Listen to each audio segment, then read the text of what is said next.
One, two, three, four, no.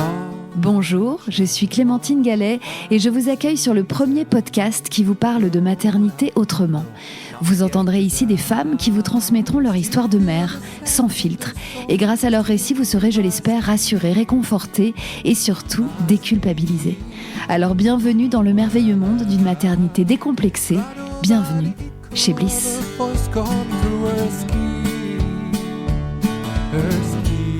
Il y a des intros plus difficiles à écrire que d'autres. Et même si je sais que vous attendiez cet épisode avec impatience, dites-vous bien que s'il porte le numéro 300 et que j'ai consenti à l'enregistrer enfin au bout de 7 ans, c'est certainement parce qu'il n'y a rien de plus périlleux que de me retrouver en tête-à-tête avec celle qui est sans doute la pierre angulaire de tout ce projet Bliss. Car la trajectoire de mère de ma maman à moi a été, selon elle, tellement évidente et innocente qu'elle s'est bien gardée de m'en donner les détails qu'il était un peu moins. Ces quelques heures passées avec elle ont donc été un prétexte parfait pour décortiquer tout ce qu'elle avait oublié de me préciser, d'explorer avec un autre œil ce que c'était que d'accoucher dans les années 80 et de replonger avec délectation dans sa carrière de vedette du petit écran à une époque où sa communauté de fans lui tricotait de la layette à chaque nouvel enfant. Vous entendrez à quel point être mère a toujours été le plus beau rôle de sa vie, comment elle a pu concilier une carrière à la télévision tout en étant ultra présente à la maison, le choc du petit troisième qui se pointe à 2 et la probabilité de passer plus de 50 printemps avec le beau gosse de la plage rencontré à 16 ans. Elle pense que son histoire ne va intéresser personne. Moi, je pense qu'elle représente une époque où les femmes n'avaient pas d'espace pour la transmission, où les mères se posaient beaucoup moins de questions et où les tabous ont muselé toute une génération. C'est leur silence qui nous a poussés, nous, à libérer nos voix en urgence. Et finalement, cet épisode est peut-être là comme un chaînon manquant. C'était donc il y a quelques semaines, dans une grande maison remplie d'enfants, que j'ai enfin interviewé ma maman.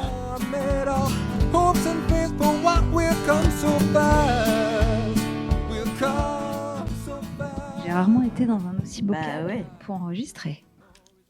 Si un jour j'avais pensé que je me retrouverais face à toi. Ouais, t'as essayé de botter en touche. Ah ouais, complètement. Et à un moment, t'es rattrapé par ton destin. Ouais. Rattrapé par la commu qui t'a plébiscité. Plébiscité, très bon. Alors, bonjour maman. Bonjour Clémentine. C'est comme ça qu'il faut dire. Hein? Oui. Oui, ma fille chérie. Mais alors, ça va me faire très bizarre que tu m'appelles Clémentine parce que d'habitude, tu m'appelles Clémentine quand tu veux me gronder. Oh, mais non, c'était quand t'étais petite, mais plus maintenant quand même. Mais c'est vrai, Clem. Ouais. On t'appelle beaucoup Clem. Bah oui. Ouais. Merci d'avoir accepté mon invitation. Oui, bah c'était pas gagné. Mais écoute, tu m'as convaincue et je te fais confiance. Voilà. Et je fais confiance à ton talent d'intervieweuse. Merci. Parce que j'écoute, hein. Oui, c'est vrai que tu es une auditrice de la première heure. Pas tous les épisodes, mais j'écoute. Et d'ailleurs, tu me fais toujours des retours très précis et très justes. Et à chaque fois, je suis hyper alignée avec ce que tu me dis. D'accord, bah tant mieux. Donc, c'est bien. C'est ce que je ressens. Alors, maman. Présente-toi. Puisque tu es une auditrice assidue, tu sais qu'il y a un rituel de présentation. Ouais. Alors, on va peut-être être interrompus, parce que là, on a l'impression qu'on est que toutes les deux dans une maison isolée dans la Pinède, mais pas du tout. On est 18. Donc, tout moment peut surgir un bébé, un enfant. Voilà. Et on accueillera l'interruption. C'est pas grave. Voilà. Mais non. Ça fait partie de ton lifestyle dont nous allons beaucoup parler pendant cet entretien et de ton amour d'être entouré d'enfants depuis toujours. J'aime que ça. Donc, ça sera pas déconnant, je veux dire, avec le sujet. Non, pas du tout. Alors, maman, je vais te demander de te présenter. Ton âge, tu demandes mon âge, t'es sûre? Oui, je vais te demander ton prénom, ton nom, ton âge, d'où tu viens. D'accord. Ce que tu fais dans la vie et de qui est composée ta famille, s'il te plaît. Alors, je m'appelle Bénédicte Gallet. D'accord, ça c'est mon nom de femme mariée, n'est-ce pas? Ensuite... Eh ben, ton nom, ton prénom, ton âge. Ton âge, j'ai 72 ans. Et d'où tu viens? D'où je viens? Je viens à l'origine de Bretagne, je suis née à Rennes. Mais enfin, j'ai été parisienne dès l'âge de 6 mois. Voilà. C'est ça. Mes parents sont venus à Paris. Je suis la petite dernière d'une fratrie de 4 filles. Et quand j'ai eu 6 mois, mes parents ont déménagé à Paris. Voilà. Ce que tu fais dans la vie aujourd'hui. Aujourd'hui, je suis retraitée, bien sûr, hein, mais j'ai fait beaucoup de choses. J'ai fait beaucoup de danse. Je me destinais à être professeure de danse, en fait, parce que j'avais pas du tout les capacités à être ni étoile, ni danseuse dans un corps de ballet. Donc, j'avais envie d'enseigner la danse à des enfants, déjà. Et puis, j'ai eu bêtement un petit accident de genou pendant un cours et j'ai dû malheureusement m'arrêter. Voilà. Donc, j'ai bifurqué, j'ai fait des petits boulots à droite, à gauche. Et puis quand même, toute ta carrière professionnelle c'est faite à la télévision. Voilà. J'ai fait partie de l'équipe ancestrale. Non, on dit pas ancestrale, on dit iconique, maman. Oui, bon, si tu veux. Des chiffres et des lettres, n'est-ce pas, sur Antenne 2 à l'époque. Oui, voilà. Mais oui. Mais je ne sais pas s'il y en a qui connaissent encore. Mais voilà, nous étions avec Patrice Laffont, Bertrand Renard, Ariel Boulin-Prat, Madame Plailly, enfin voilà. Quelle équipe. J'ai fait ça j'étais enceinte de toi quand j'ai commencé. Et j'ai pas arrêté jusqu'en 92, 13, un truc comme ça. Voilà. Et alors, de qui est composée ta famille, maman ? Alors, de mon mari, déjà, puisque je suis mariée, contrairement à mes 4 enfants, n'est-ce pas ? Je suis mariée à Antoine Gallet, qui est réalisateur à la télévision et qui vient de terminer sa carrière brillante. Et nous nous sommes connus à 16-17 ans en vacances en Bretagne. Et donc ensemble, vous avez eu ? Nous avons eu 4 enfants. Voilà. Donc Clémentine, Victor, Adèle et Lucie. En même temps, qui sont des jumelles que vous connaissez, je crois. Voilà. Que la communauté Bliss a pu connaître. Connaît assez bien. Dans ses oreilles et sur scène. Voilà. Donc, tu es la maman de 4 enfants et la grand-mère aujourd'hui de 8 petits-enfants, tous plus beaux et mignons les uns que les autres. Et ils t'occupent pas mal. Oui, je m'en occupe beaucoup parce que j'en profite. Ça grandit très vite. Je vois les tiens, là, ils ont déjà quasiment 14 et 12. Thelma 12. Donc, on adore faire des trucs ensemble et c'est génial. Donc, 8 petits-enfants dont je m'occupe beaucoup. Oui. Donc, ça nous fait 4 enfants, 8 petits-enfants, 4 gendres et belles-filles mélangées, confondues. Le compte fait 18 personnes dans la baraque. Quoi. Dans cette baraque où nous sommes en ce moment. Et c'est très joyeux, très bruyant, mais très joyeux. Ok, alors maintenant que les présentations sont faites, on va redérouler tout le film de ta vie de mère et de femme. Alors, dans quelle famille tu nais en 53 ? Alors, je nais dans une famille petit bourgeois. Voilà, de province, puisque mes parents, mes grands-parents, tout ça était à Rennes. Ma mère était une personne de caractère, on peut le dire, une personnalité. Toi, t'étais la petite dernière. J'étais la petite dernière. Rappel. Voilà, j'ai 10 ans d'écart avec ma sœur aînée. Petite dernière de 4 filles qui faisaient la fierté de votre mère. Oui, tout à fait. Même si mon père, je pense, aurait bien aimé avoir un petit garçon en dernier, parce que... Mais peut-être pas ta mère, si ? Non, maman était très contente avec 4 filles. Elle nous habillait toutes pareilles et elle était très contente de nous sortir, de nous exhiber, toutes avec les mêmes robes, les mêmes pulls. Et vous étiez très ces amusant. Petites poupées. Oui, on était ces petites poupées, oui. Surtout toi, j'ai l'impression. Surtout moi, parce que d'autant plus que j'ai fait beaucoup de photos de publicité. J'ai été mannequin enfant. Mais oui. Donc pendant très longtemps.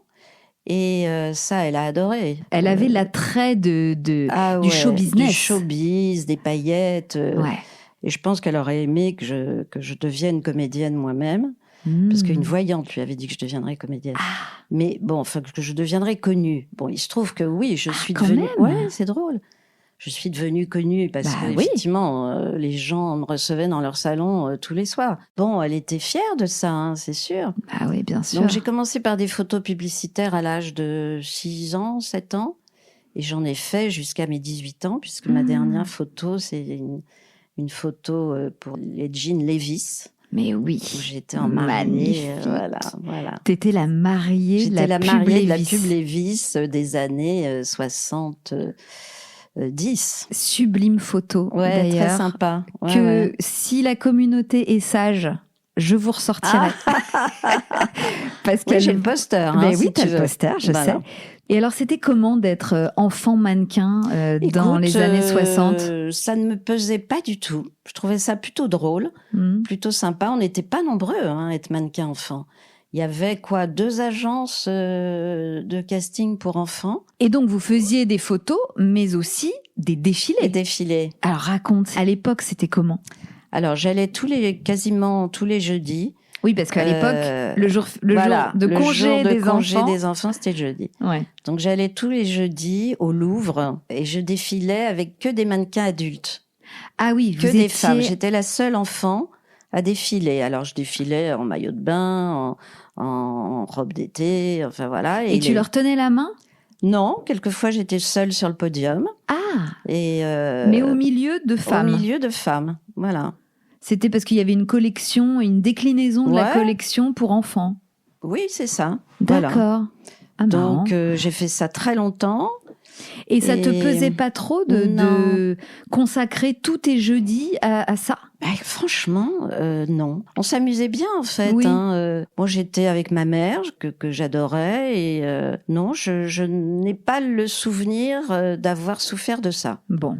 Tant mieux. Tant mieux. Hein, ouais. Donc tu te prêtais au jeu, je me prêtais des photographes, des défilés avec plaisir. Bah oui. Et alors, dans votre fratrie de filles, toi, quand tu avais cet âge-là, 6-7 ans, elles avaient déjà 16-17 ans. Absolument. Et la maternité a frappé, puisque ta sœur aînée est tombée enceinte. Ma deuxième sœur. La deuxième, oui, bien sûr. Est tombée enceinte à 16 ans.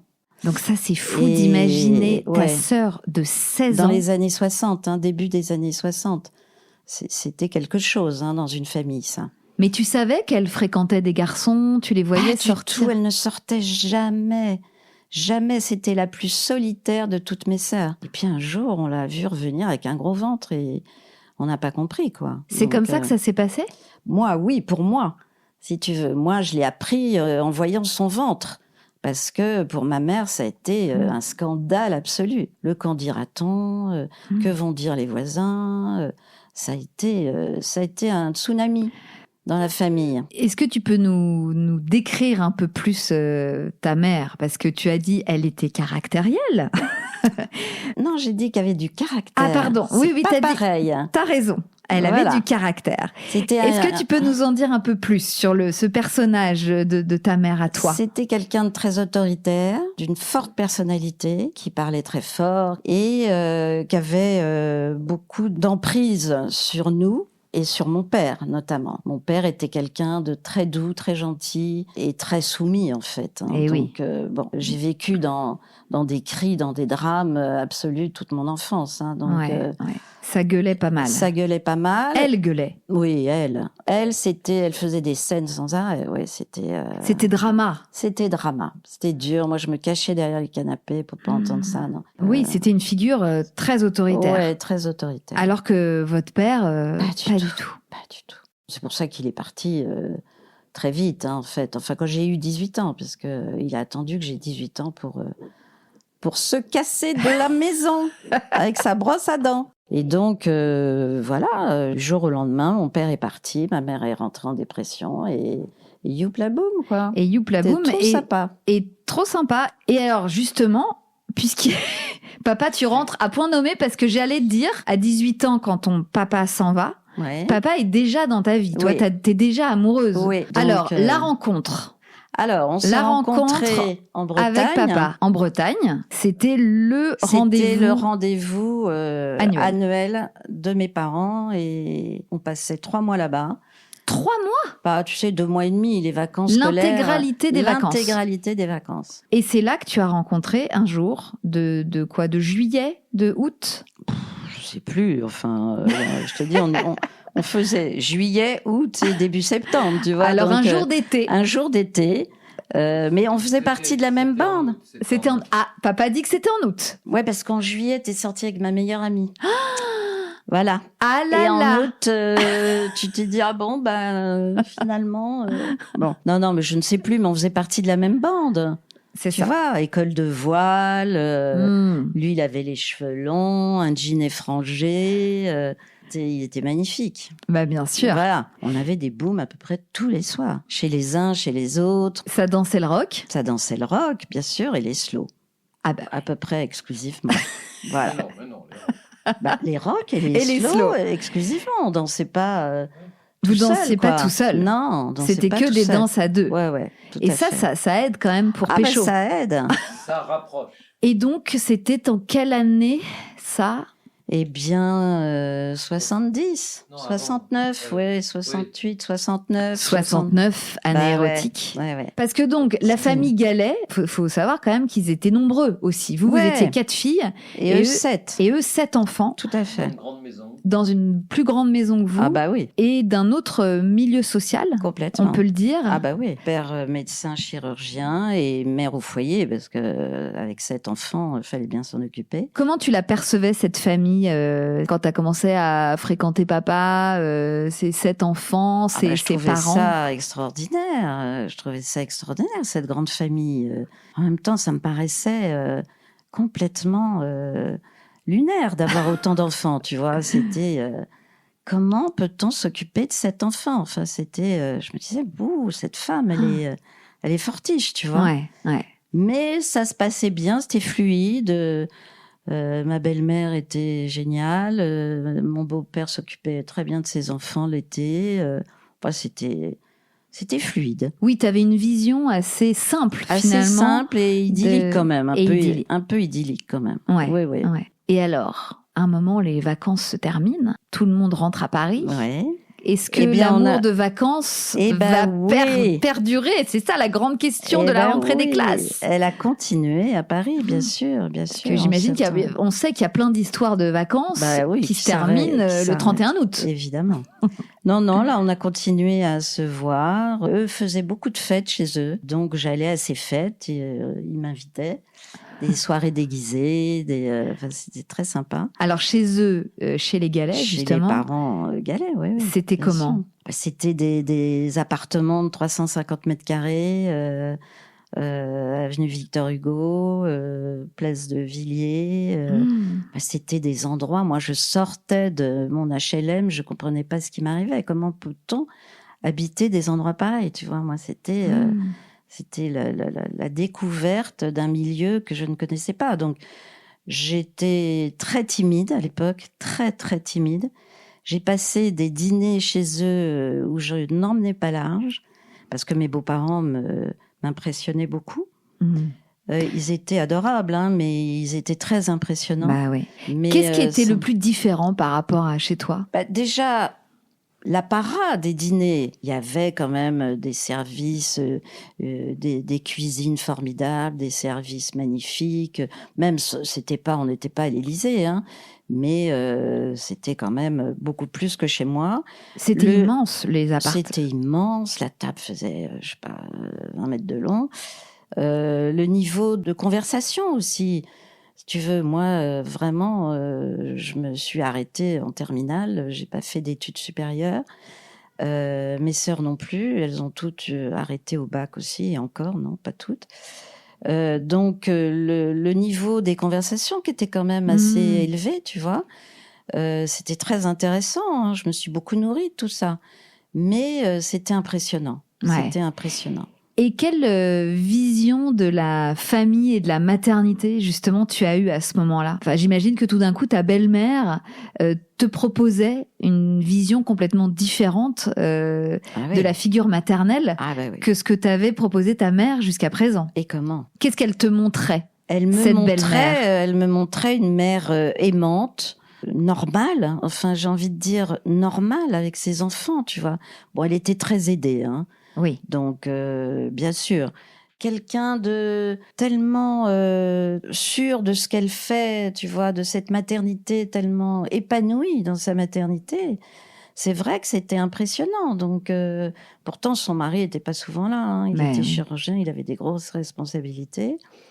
Mais elle vivait ça. J'avais l'impression que c'était génial tous les jours, quoi. Même si ça devait pas l'être. Hein. Il devait y avoir forcément des moments difficiles. Mais j'avais l'impression qu'elle ne les montrait jamais et que tout était fluide. Ouais. Donc, moi, c'est vrai que quand j'ai commencé à avoir des désirs d'enfant, j'espérais en avoir 6. Je disais, j'aimerais bien avoir 6 enfants. Ouais. Voilà, ça me paraissait être un bon chiffre.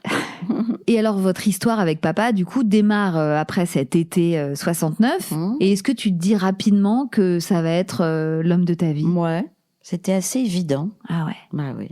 Malgré vos différences. Personne ne m'a fait sentir cette différence.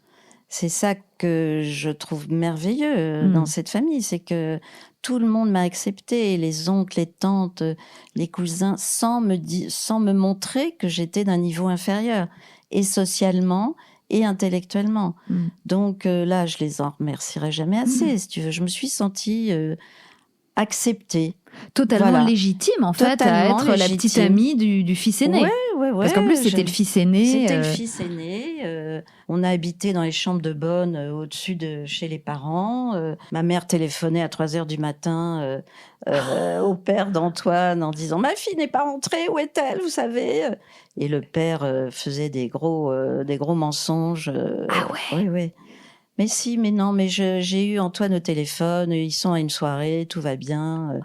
Voilà, il pipotait pour son fils. Pour vous protéger, parce que ma mère était complètement... elle m'attendait à la fenêtre jusqu'à ce que je rentre. Donc... C'est-à-dire qu'elle ne voulait pas que tu découches ? Ah ben non, mais jamais de la vie. Mais elle te disait quoi ? Tu pourras découcher quand tu seras mariée, en gros ? Non, c'était jamais dit. C'était jamais exprimé, mais je sentais que c'était ça, tu vois, qu'il fallait passer par le mariage pour avoir des droits de cette sorte. Et puis, vers 19-20 ans, j'ai habité dans les chambres de bonne au-dessus de chez ses parents. Ah oui, donc là, t'as déménagé. Enfin, j'ai emménagé chez lui. Qu'est-ce que vous vous disiez avec papa ? Est-ce que vous commenciez à parler mariage, à parler enfant ? C'était quoi Est-ce que vous vous projetiez dans un futur ensemble ? Non, j'ai pas l'impression qu'on se projetait. Je sais pas comment t'expliquer. Les jours se succédaient, les années se succédaient avec évidence, avec lui. Et lui avec moi, je suppose, tu vois. On s'est jamais dit, tiens, on va se marier, tiens, on va faire des enfants. C'était comme une évidence. Voilà. Et vous vous laissiez porter par on se laissait porter. Le flot. Voilà. Bon, un jour, j'ai arrêté la pilule quand même, hein, bien sûr. Ah, donc tu étais sous contraception ? Ah oui, j'étais sous contraception. Mais tout ça grâce à des copines, hein, parce que c'est pas ma mère qui m'a emmenée chez le gynéco. Hein. C'est ça. Ah bah non. Et alors, comment ça s'est passé, justement ? J'avais une copine dont la sœur était Joëlle Brunerie, qui était une gynécologue très réputée à l'époque. Elle était au planning familial. Enfin, c'était une fille formidable qui m'a mise sous pilule et qui m'a suivie. Donc, la sœur de ton amie est devenue ta gynéco ? Est devenue ma gynéco. Génial. Ouais. Tu arrêtes la pilule, J'arrête la pilule. Parce que même s'il n'y a pas de planning, il y a quand même une envie d'enfant à un moment. Absolument. Ok. Voilà. Donc là, on est en 76. 76. Et je tombe enceinte. Voilà. Très vite après l'arrêt de la pilule ? Oui, très vite. Ok. Très, très vite. Alors, comment vous l'avez su ? Il y avait des tests de grossesse ? Comment je l'ai su ? Bonne question. Ou juste, t'avais plus tes règles ? Non, je crois que je suis allée voir... j'avais plus mes règles. Je savais même pas si les règles s'arrêtaient quand on était enceinte. Non, mais j'étais une oie blanche. Tu peux pas imaginer. Ah ouais ? Donc, tu savais pas comment faisaient les bébés, presque. Presque. C'est à peu près à ce niveau-là. Mais vous en parliez pas avec vos copines, entre copines, avec tes belles-sœurs, parce que papa a quand même 4 sœurs. Non, pas du tout avec elles. Non. Pas du avec tout. Mes copines, oui, on en parlait, mais... Et avec tes sœurs qui étaient, elles, déjà maman ? Non, du tout. Elles ne t'en ont jamais parlé. Bon, ta mère, j'en parle même pas parce qu'elle, c'était niveau Non, mais 0. moi, j'ai même pas su, quand j'ai eu mes règles, ce que c'était. Personne m'avait prévenu. Ah ouais. Tu vois. Donc, je suis arrivée dans le salon, j'ai dit, maman, je saigne, qu'est-ce qui se passe? Et là, grand éclat de rire, c'est bien ma fille, c'est génial. J'étais, mais mortifiée, tu vois. Mon Dieu. Devant tout le monde. Enfin, mais t'avais pas vu tes sœurs avoir leurs règles, changer leur protection, tout ça? Non. J'avais pas. C'était invisibilisé. C'était tabou. Tu savais quand même comment vous étiez nées, toutes les 4. Vous étiez nées à domicile, je crois. À domicile, chez mes grands-parents. Oui, maman a accouché des 4 chez mes grands-parents. Ouais, ça c'est quand même un truc Rennes. aussi. Ouais, c'est un truc, oui. Donc pour toi, c'était comme ça qu'on accouchait? C'était à domicile ou non? Tu savais Non, ça, j'avais aucune envie de ça. Je savais que les hôpitaux existaient et que c'était très bien et que voilà, jamais j'accoucherais chez moi. Non, je l'ai pas envisagé une seule seconde. Elle t'avait raconté, ta mère, ses accouchements, justement? Un peu, surtout celle de ma sœur au-dessus de moi, la Véronique, parce que ça s'est assez mal passé. Elle avait le cordon autour du cou et que c'était le soir de Noël. Eh oui. Donc voilà, mais en rigolant, des petites anecdotes, tu vois. Mais non, jamais elle m'a raconté vraiment en détail ses accouchements, jamais. Ouais. Non, mais je connaissais rien. Donc ni ta mère, ni tes 3 sœurs, non, ni tes 4 belles-sœurs, non, ni tes copines, non, personne ne se parlait de ça. Non. Je pense que ça n'est pas du tout spécifique à ton environnement. Je pense que globalement, à cette époque-là, personne n'en parlait. Non, c'était pas des sujets qu'on abordait comme maintenant entre copines. Bien sûr. Non, pas du tout. En tout cas, un jour, tu as arrêté la pilule et t'es tombée enceinte. Ouais. Et c'était une bonne nouvelle? Ah oui. Enfin, pour nous, c'était une très bonne nouvelle. Pour les parents, un peu moins, je pense. Mais enfin, bon, c'est comme ça. Vous leur avez dit tout de suite? Ah oui, on leur a dit tout de suite. Alors, ça a été, faut vous marier. Donc, des deux côtés? Des deux côtés. On a fait un mariage très sympa à la campagne, voilà. Le problème, c'est qu'avant mon mariage, j'ai fait une fausse couche. Eh oui. Voilà. Donc, Juste avant. Donc, on s'est mariés en mars. J'ai dû faire une fausse couche en février. Donc, je me suis mariée non enceinte, en fait. Mais t'étais enceinte de combien? 2 mois. Oui, donc vous l'avez annoncé très vite et le mariage a été très vite organisé. Très vite organisé. Les mois du coup, comme c'était organisé, on a continué sur la lancée, tu vois. Oui. Nous, ça nous dérangeait pas de nous marier. Hein. Oui. Au moins, ce serait fait. Ça ferait plaisir aux parents. Tu sais, c'était comme ça à l'époque. Hein. Ça va faire plaisir aux parents. Mes 3 sœurs ne s'étaient pas mariées. Voilà, bon, on se marie et puis ça fait plaisir à tout le monde. On fait une fête et tout va bien, quoi. Ouais. Voilà. Et alors, cette fausse couche, donc, elle est arrivée donc 1 mois avant le mariage. Ouais. C'était comment de vivre ça? Tu étais au courant aussi que ça pouvait arriver, une fausse couche? Ta gynéco t'avait informé? Non. Pas du tout? Pas du tout.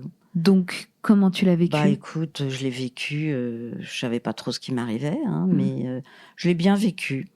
Franchement, je l'ai très bien vécu. Ouais. J'étais un petit peu inconsciente, hein, je pense. Je savais pas vraiment ce que ça voulait dire, en fait. Je sais pas comment te dire. C'était pas réel, quoi. C'était, voilà, bon, on recommencera. J'étais confiante, tu vois. Je savais que ça marcherait la prochaine fois. Enfin, ça ne m'a pas effrayée. Ouais. Voilà, j'étais déçue, probablement, mais ça ne m'a pas effrayée. Et papa, pareil? Oui. On a pris ça plutôt bien. Tant mieux. Oui. Et donc, vous vous êtes mariés le mois d'après. Oui. Et finalement, t'es retombée enceinte. Alors, je suis pas retombée enceinte comme ça. Un cousin d'Antoine, qui était aussi médecin, m'a dit, écoute, t'as fait une fausse couche, je vais t'emmener voir un médecin, un ponte de la Salpêtrière, qui est génial, c'est un gynéco génial, un obstétricien. Je vais te mettre entre ses mains et la prochaine sera la bonne et voilà. Ah oui. Donc je suis allée voir ce monsieur que j'ai adoré vraiment, qui s'appelait Yves Darbois, qui était un monsieur extraordinaire, d'une gentillesse, d'une courtoisie, d'une douceur, d'une délicatesse merveilleuse, qui m'a dit mais ça va marcher la prochaine fois, vous inquiétez pas, tout va bien, on a fait des tests, ouais. Et puis la prochaine a été la bonne, voilà, c'est tout. Donc, c'est fou parce que tu t'es retrouvée avec une star de l'obstétrique très vite, très vite. Tu fais ta fausse couche en février 77 et en fait, t'es retombée enceinte en février 78. Oui, tout à fait. Et là, ça a marché. Et là, ça a marché. Ça a tenu. Ah, ça a tenu. Tu t'es accrochée, mais... Ah, je me suis accrochée. Ah ouais. Ah, je me suis dit, celle-là, je vais pas la laisser passer. Et alors, comment elle s'est passée, cette première grossesse qui a abouti, disons D'une façon merveilleuse. J'ai pris 18 kilos. J'étais sur un petit nuage. J'ai adoré être enceinte. Mais t'étais aussi novice que sur tous les autres sujets. Ah, mais tu peux pas savoir. Mais bien sûr, j'étais très novice. Donc, t'avais zéro info. Zéro info. Non, mais bon... Mais c'était quoi tes ressources à l'époque? Tes ressources d'infos. Il y avait des livres, il y avait des...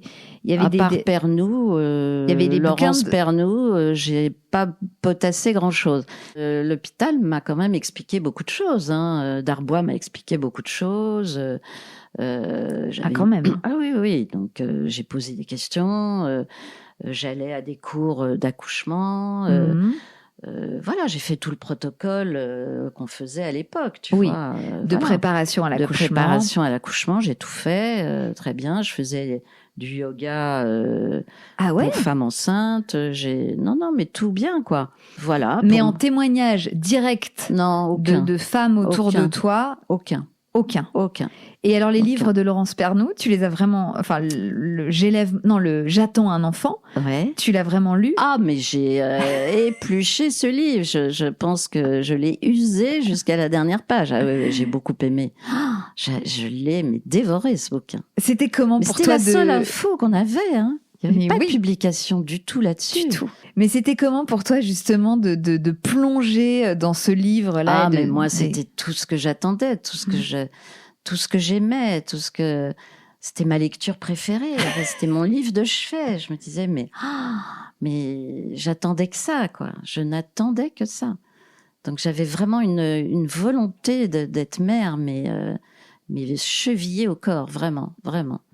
Et j'ai adoré ça. Enfin, j'ai adoré être enceinte, j'ai adoré accoucher, j'ai adoré mes premiers moments avec toi. J'ai adoré tout ça. Je les ai dégustés, quoi. Ouais. Non, ça a été des grands moments pour moi. Ouais. Et tu te sentais déjà mère avant d'accoucher? Ah oui, mais à 100%. À 100%, je n'aspirais qu'à ça. J'ai tout de suite su que c'était ça. Enfin, tu étais là... Je répétais comme une idiote, ma fille, pour moi c'était magique, ma fille. J'en avais plein la bouche, j'étais émerveillée, je te regardais toute la journée. Non mais c'était miraculeux. Et alors pendant la grossesse, pour qu'on se remette dans le contexte de l'époque, donc on est en 78, où en est la médecine obstétrique à l'époque? Il y a les échographies. Bien sûr. Ouais, bien sûr. Donc pas aussi précise et aussi nette et aussi incroyable qu'il y a maintenant. Bien sûr. Il n'y a pas la 3D. Il n'y a pas la 3D, mais tant mieux. Moi, j'aime pas du tout la 3D, donc j'aime pas ça du tout. Mais on avait des échographies, bien sûr, et puis la péridurale, je pense qui arrive en France parce que je pense qu'elle se faisait déjà un peu dans d'autres. Peut-être aux États-Unis, je ne sais pas, mais là, Darbois notamment était un des pionniers de la péridurale pour la maternité, si tu veux. Et alors, toi, t'avais entendu, enfin, il t'avait justement. Je le savais en étant dans son service. Dans son service, je savais que j'aurais une péridurale. Et ça représentait quoi pour toi, enfin pour vous, les futures mères de l'époque, de savoir qu'il y avait cette technologie là, cette anesthésie qui pouvait permettre un accouchement sans douleur? Un progrès, mais considérable.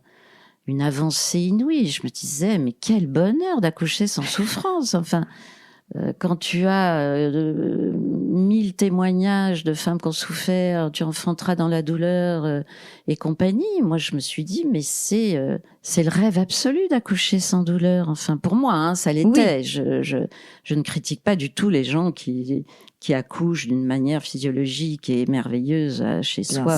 Voilà, je trouve ça très très bien si elles ont le courage, mais moi je ne m'en sentais pas capable. Enfin, pour moi c'était tellement nouveau, tellement novateur, tellement... Oui, tu te sentais privilégiée. Je me sentais privilégiée de profiter de ça. Bien sûr. Donc, il n'était pas question que je renonce à ça.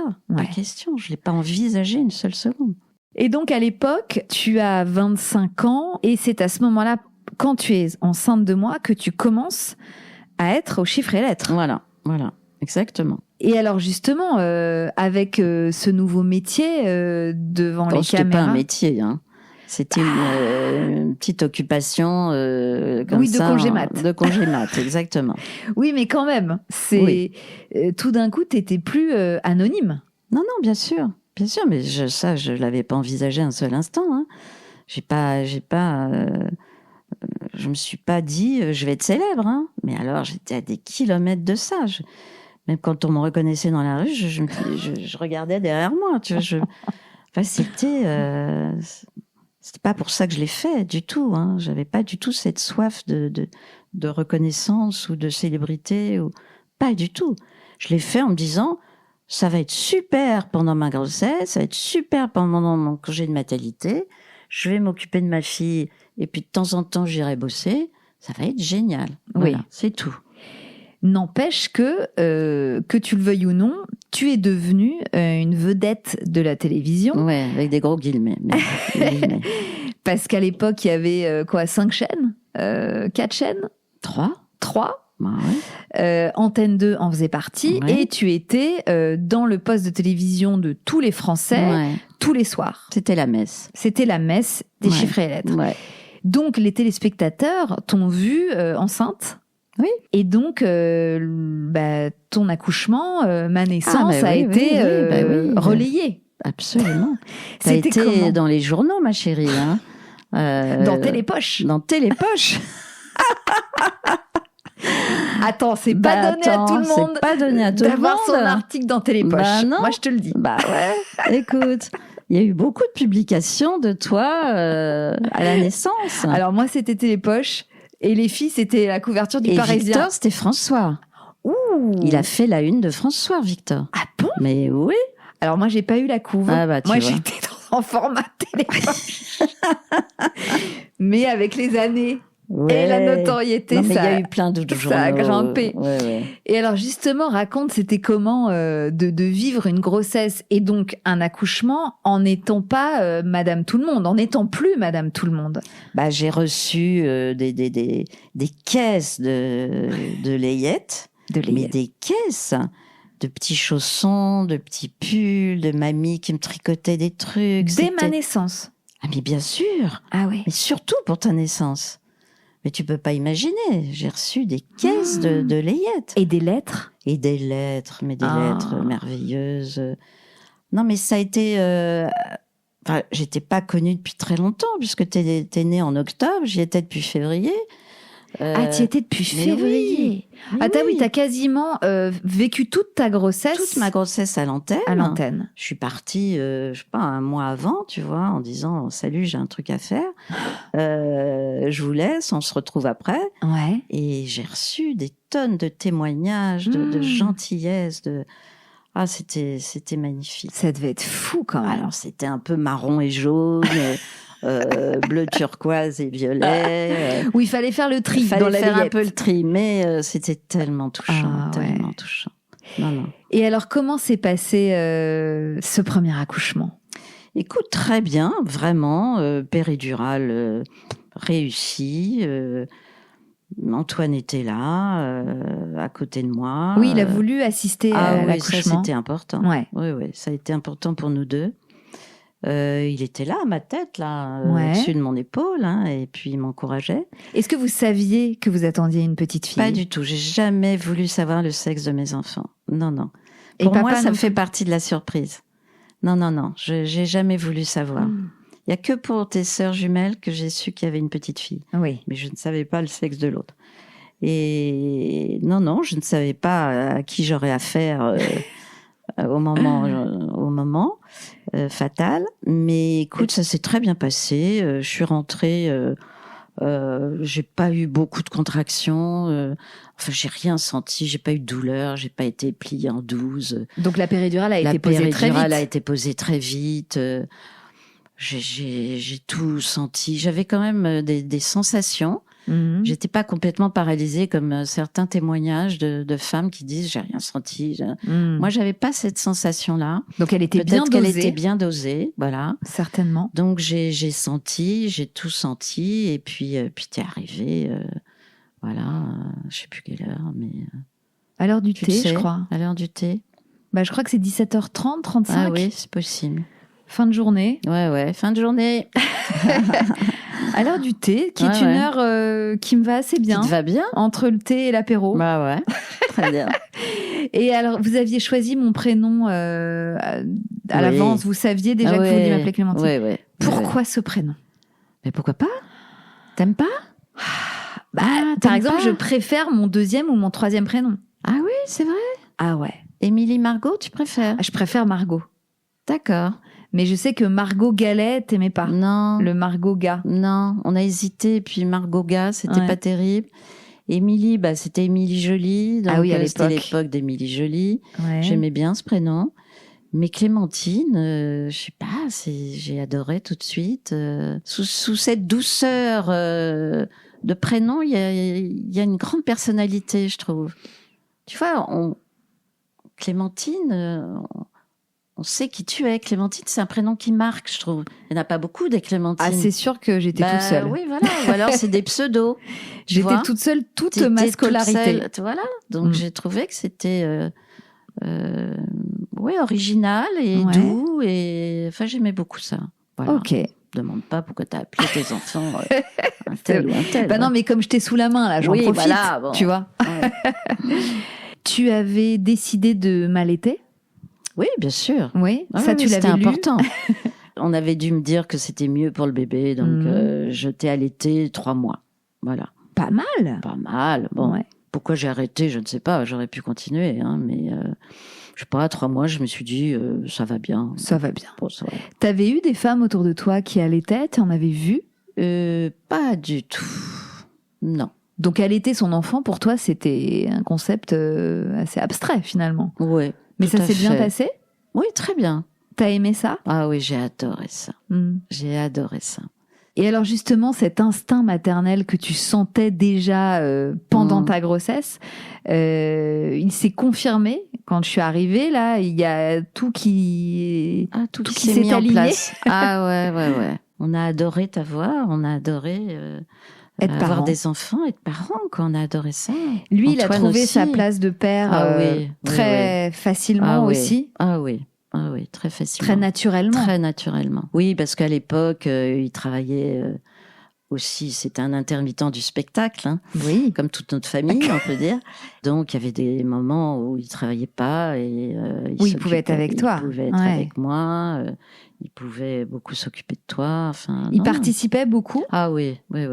Il changeait les couches, il donnait les biberons. Ah oui, absolument. Ah oui, et puis surtout, t'étais une petite fille, un bébé merveilleux, enfin, très facile, qui a fait ses nuits très tôt, très calme. On t'emmenait partout, tu te posais jamais de problème. T'étais un enfant assez formidable. Oui, le genre d'enfant qui donne envie d'en faire d'autres. Exactement. Et c'est pour ça qu'ils ont remis ça. Qu'on a remis ça. C'était pas possible. Et t'es retombée enceinte rapidement. Très facilement. Très facilement. Ouais. Quelle chance. Ben oui. Je suis très fertile. Je veux un enfant, j'arrête la pilule et je tombe enceinte. Ouais. Immédiatement. Génial. Et donc, comment s'est passée cette deuxième grossesse? T'étais toujours suivie par Darbois? Toujours. Ah vous revoilà, très bien. Et donc, entre-temps, t'avais re-signé, rempilé pour les chiffres et les lettres. Bien sûr, donc là, ça faisait 3 ans que t'étais à l'antenne et que les chiffres et les lettres étaient de plus en plus la messe cathodique. Oui, bien sûr. Oui. Et alors, juste pour que la génération qui nous écoute là comprenne quel était ton rôle dans l'émission. Au siècle dernier. Il faut savoir que les chiffres et les lettres, donc c'était une émission où on faisait travailler son cerveau à la fois sur une partie lettres pour composer des mots et sur une partie chiffres pour résoudre des problèmes mathématiques. Absolument. Et toi, ta fonction dans l'équipe, c'était quoi? Alors moi, c'était Potiche. Non, tu peux pas Potiche dire. Roulette. Bah si, écoute, Potiche Roulette. Au début, j'avais même pas de micro. Je ne m'exprimais même pas. Ah, t'avais Donc, pas de micro. Mais non, j'avais pas de micro. J'étais vraiment la Potiche. Donc, T'étais la jolie Potiche pour voilà. tourner donc une Ouais. roulette de chiffres Voilà. en aléatoire comme ça qui allait qui allait composer un nombre. Un nombre, absolument. Et tu tirais les chiffres comme ça Ouais. et tu mettais sur un. Voilà, je tournais la roulette, ça faisait Voilà. un nombre, il fallait avec ces chiffres résoudre le problème. Voilà. Voilà. Et toi, t'étais juste là pour faire un grand Ouais, sourire Exactement. et t'asseoir à côté de ta roulette. Oui, mais moi, ça m'allait très bien. Oui. J'avais aucune ambition là-dedans. J'étais pas partie pour faire une carrière à la télévision. C'était vraiment comme ça, pour Oui, rigoler, quoi. pour Donc, rigoler. Et puis, Sans savoir que t'allais y passer 20 ans. non, pas 20 ans. 15 ans. Mais 15 ans. Ouais. Voilà. Et donc là, écoute, je me suis encore absentée un mois avant l'accouchement. Mais t'as encore vécu ta grossesse à l'antenne. Ah C'est-à-dire oui. que Ah oui, oui. tu affichais ton Ah ventre oui, rond ça n'a jamais posé à la de problème. télé. Ça n'a jamais posé de problème. On m'a jamais dit, bon, t'es enceinte, tu vires. Oui. Non, pas du tout. Au contraire, je crois que ça fidélisait un peu le Bah, tu téléspectateur, tu vois. Oui, parce que, je sais pas, je crois qu'il y avait comme de l'affection, tu vois, de cette petite jeune fille là, jeune femme qui arrive, qui est enceinte, on suit sa grossesse. Tu sais, il y avait pas beaucoup de programmes non plus, hein. Il y avait pas beaucoup de Et oui. chaînes, voilà. Et... Bah, c'est comme quand on suit aujourd'hui sur Instagram des nanas oui, voilà, qu'on voit, qu'on découvre, et puis on voit tomber enceinte, et puis on suit leur grossesse, Bah, et après voilà. on les voit leur bébé dans les bras. Oui. C'était un peu. C'était ça. Vous Il y avait étiez pas un peu les Instagram. influenceuses de l'époque. Oui, bien sûr. Enfin, on était, Des vedettes de la télévision. Des petites vedettes, oui, tout à fait. Et effectivement, on peut imaginer que ça crée un lien. Ah oui, ça créait du lien avec le téléspectateur, vraiment. Ah, oui. Mais un lien presque. Parce que je recevais des lettres. Oui, voilà. Parfois un peu démesuré. Oui, démesurées. Et puis des lettres aussi d'injures ou d'insultes ou méchantes ou moqueuses. Enfin, on reçoit de tout. Hein. C'est vraiment, faut en prendre et en laisser. Oui, les haters ont toujours été là. Oui, non, il n'y a pas de problème. Mais dans l'ensemble, plutôt affectueuse, quoi. Voilà. Donc, je suis restée à l'antenne jusqu'au bout, quasiment. Et puis, j'ai accouché, comme pour toi, à la Pitié-Salpêtrière, avec Darbois. Darbois, il était là à tous les accouchements. À tous les accouchements. Génial, parce qu'il aurait t'aurais pu tomber un jour où il n'était pas de garde ou machin. Non, il a toujours été là. Ouais. Ça, c'est super. Mais on avait créé un lien aussi de confiance. Et d'ailleurs, je lui ai écrit récemment. Ah bon? Oui. Il est toujours en vie? Ben oui, il était en vie. Enfin, quand je dis récemment, il y a 2-3 ans, je lui ai écrit. Attends, mais une lettre manuscrite? Manuscrite? Je lui ai écrit. Oh là là. Ben ouais. Et je lui ai raconté ce que vous étiez devenu et tout ça. Ah, marrant. Et que ça avait été quelqu'un qui avait beaucoup compté pour moi. Bah, tu parles. Ben oui. Et il t'a répondu? Il m'a répondu très gentiment qu'il avait été très content d'avoir de nos nouvelles. Ah, mais c'est tellement mignon. Tu m'avais pas dit ça. Ah non, je t'avais pas dit. Peut-être il est mort maintenant, je ne sais pas. J'espère que non. Alors, si quelqu'un de la famille du professeur Darbois nous entend, qu'elle me fasse signe. Parce que j'aimerais savoir ce qu'il est devenu. On aimerait beaucoup avoir de ses nouvelles. Quand j'avais 25 ans, il en avait 40. Oui, à peu près. On lance l'appel. On lance l'appel. Exactement. Et donc, Victor est né en 1981. Voilà. Et là, ce deuxième enfant redistribue à nouveau les cartes, puisque chaque enfant tout à fait fait rebouger le puzzle et redistribue les cartes. Oui. Et c'est pas rien, deuxième enfant. J'ai trouvé que c'était un enfant merveilleux, très beau et tout ça, mais j'ai trouvé que pour le couple, c'était pas évident, un deuxième.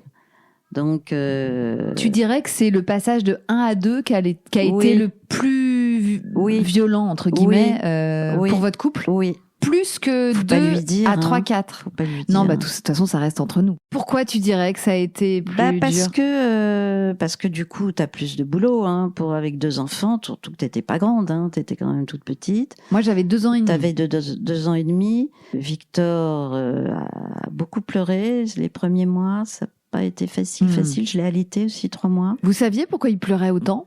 Non, j'ai jamais su. Vous avez jamais su? Non. Enfin, il a beaucoup pleuré un été. Hein. C'était pas non plus. Il a pas Ah pleuré oui. pendant 3 ans. Hein. Non, c'était pas. Mais c'était un enfant qui avait du caractère, qui avait de la personnalité, qui était.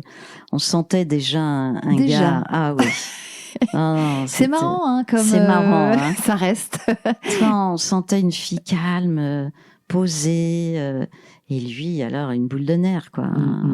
Petit garçon très marrant, très vif, très rigolo, très rigolo. Ouais. Voilà. Vif, pas timide. Alors que moi, c'est vrai que j'étais beaucoup plus réservée que lui. Ouh là là, oui.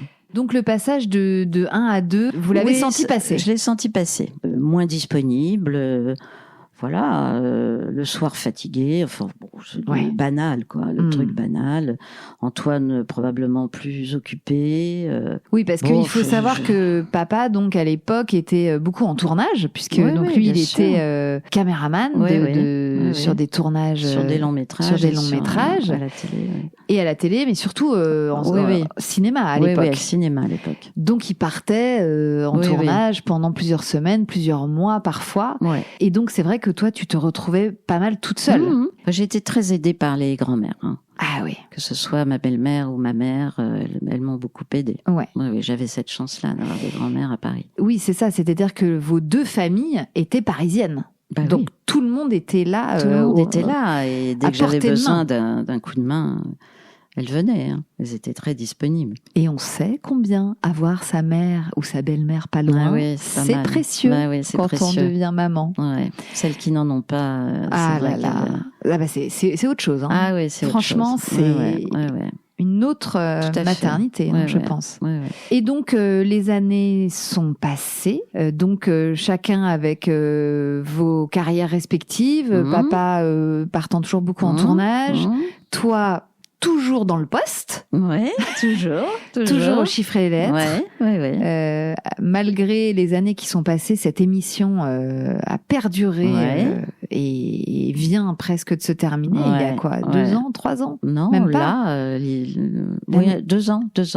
Et alors, c'était comment, là, d'être maman dans les années 80 avec 2 enfants, cette carrière quand même télévisuelle et toute presque la communauté, parce que toi aussi, tu avais une communauté de femmes qui te suivaient, qui suivaient ta vie. C'était comment d'être mère dans les années 80? C'était chouette. Enfin, c'était...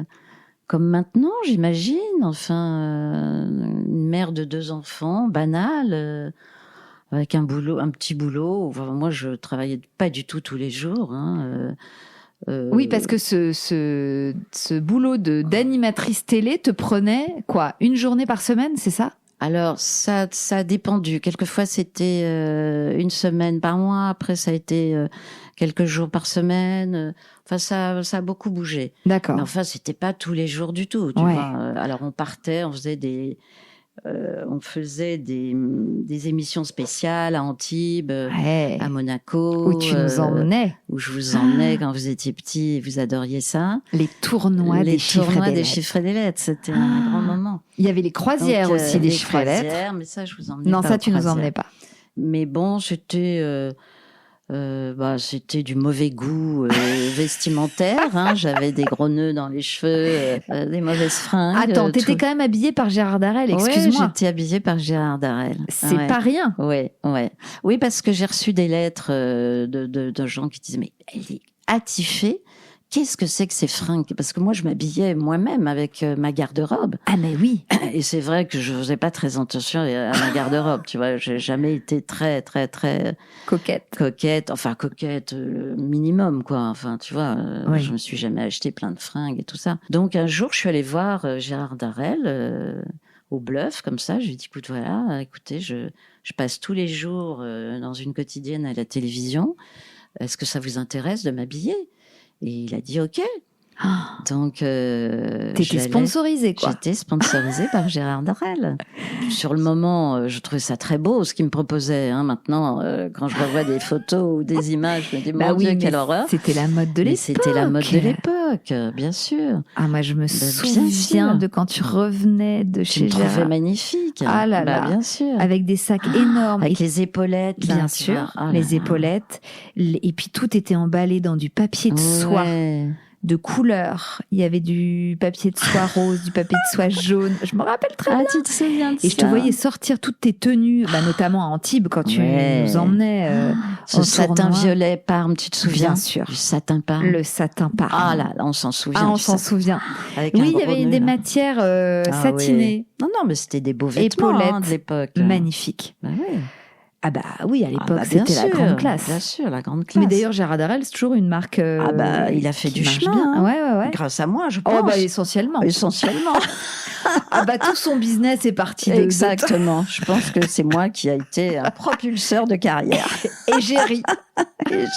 Bien avant Charlotte Gainsbourg. Mais bien sûr. Que Charlotte, elle est arrivée après la bataille. Évidemment. Tu lui as laissé les miettes. Voilà. Exactement. Non, mais n'empêche, c'était un bon move d'aller le voir parce que. Mais c'est vrai qu'il démarrait, je rigole pas. Oui, il démarrait. C'était le jeune créateur. Il n'avait pas de boutique, Ah, il n'avait pas de boutique. Non, j'allais dans un showroom. Ah ouais, donc dénicheuse de talent. Dénicheuse de talent. Ça doit être ça. Hit girl avant l'heure. Donc les années 80 finalement se passent doucement, tranquillement. Oui, tranquillement. Et quand même, il y a eu un moment l'envie d'agrandir la famille. Ouais. Pas parce que notre parentalité n'était pas terminée. On avait envie encore d'en avoir un peu plus. Et donc là, on est en 87 quand tu retombes enceinte. Ouais. Et là. Breaking news, Vlatipa, qui en a 2. Ouais. Quelle aventure. Alors, donc, raconte-nous. Je vais faire une écho et là, on me dit, toute seule, j'y vais toute seule, Antoine est à Cayenne. À Cayenne? Oui, il est en Guyane. Sur un tournage. Donc, je vais me faire mon petit échographie. De toute façon, j'avais tout le temps l'habitude d'aller à des rendez-vous toute seule en médecine. Oui. Ça m'a jamais posé de problème. Donc là, c'était l'écho de datation, toute première écho. Exactement. Je m'allonge et le type, quand il commence, l'échographiste commence à regarder mon ventre et il se met à rire, enfin à sourire. Il me dit « Ah, c'est intéressant. Il n'y en a pas un, il y en a 2. » Alors là, j'éclate de rire. Je dis « Mais c'est une blague. » Ah, mais il me dit « Non, regardez. » Donc je regarde, effectivement, on voit 2 petits œufs. Très, très bien.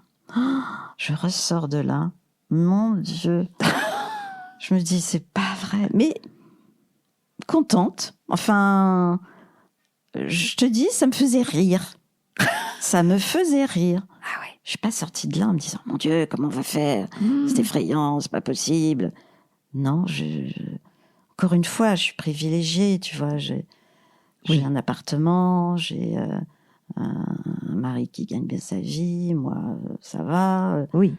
Enfin voilà, je veux dire, faut replacer dans le contexte. Bien sûr. Il y en a pour qui des jumeaux ou des triplés, c'est une catastrophe.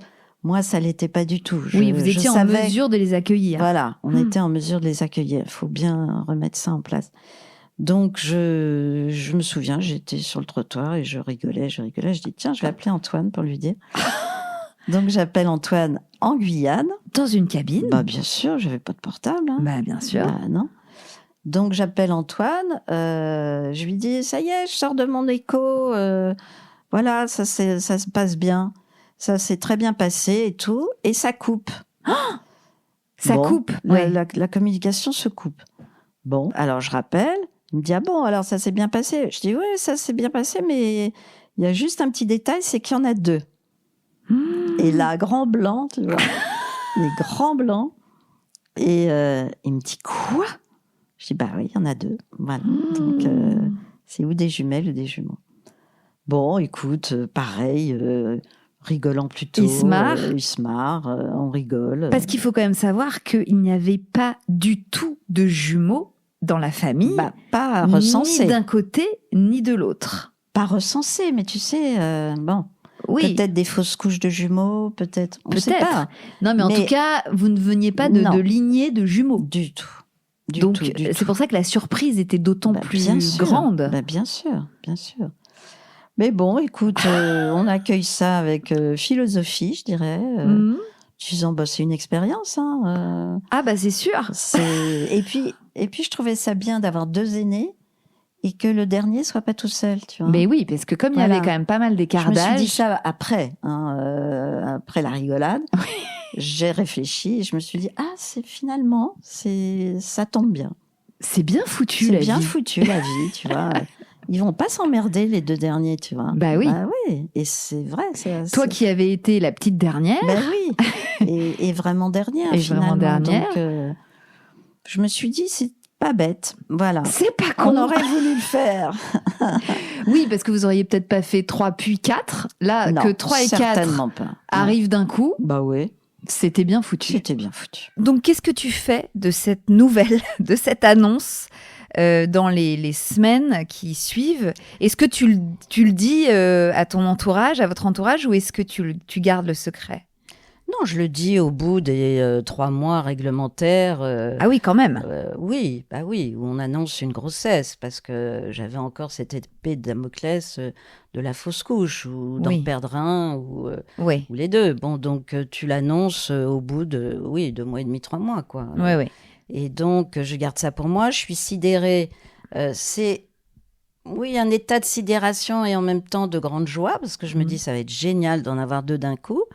Avec quelques frayeurs quand même. Hein. Je me dis comment on va faire, il faut changer de voiture, il faut agrandir l'appart, il faut se démerder comme on peut. Bon, c'est 2 d'un coup, c'est quand même un grand changement. Hein.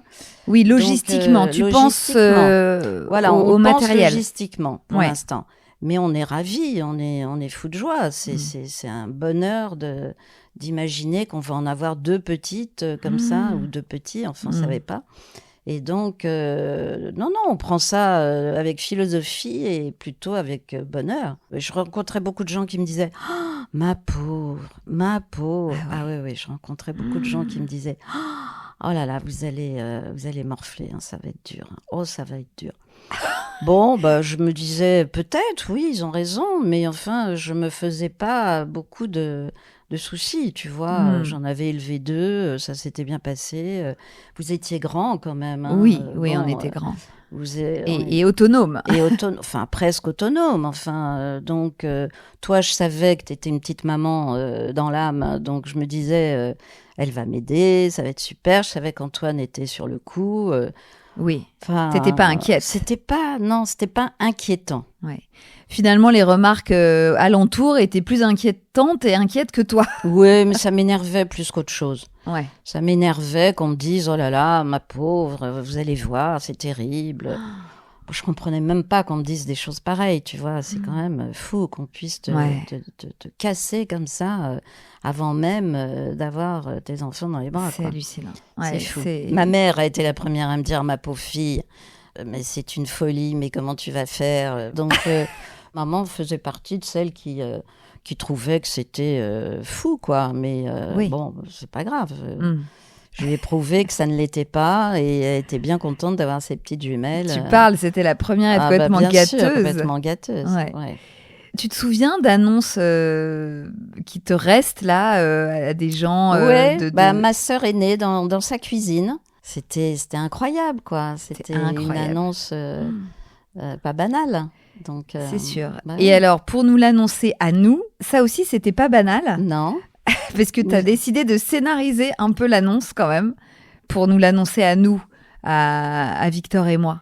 C'est-à-dire que toi, je vous avais emmené à Monaco. Je vous avais emmené pour un tournoi des chiffres et des lettres. Et vous étiez comme ça en train de jouer. Puis tout d'un coup, tu t'es tournée vers moi et tu m'as dit t'es pas enceinte, maman ? Ou un truc comme ça. Enfin, un truc incroyable. Venu de nulle part. Oh, non. J'avais l'instinct. Bien sûr. J'avais tu senti. Vois déjà, j'avais un radar à femme enceinte. Ah ouais, absolument. Déjà. Et donc voilà, j'ai dit oui. Eh ben, ça tombe bien.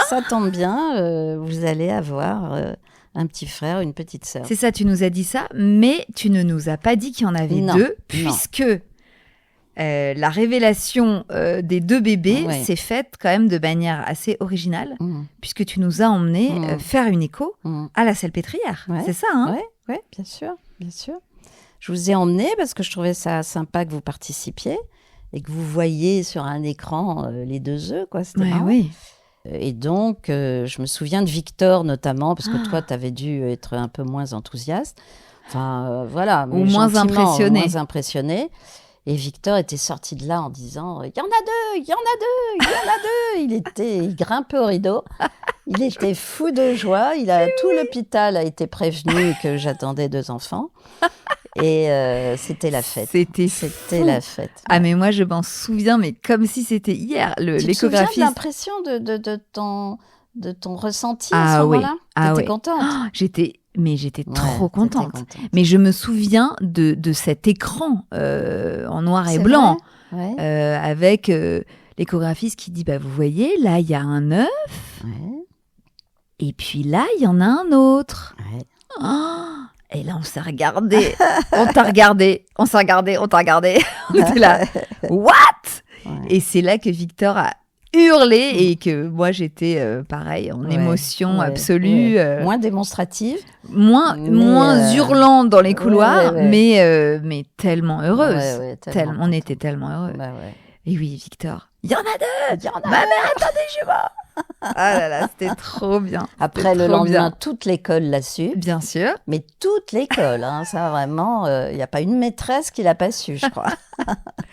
Bah ouais, tu parles. C'était tellement inouï, inattendu, fou, que tout le monde se réjouissait. Bien sûr. Et nous, les premiers, c'est sûr.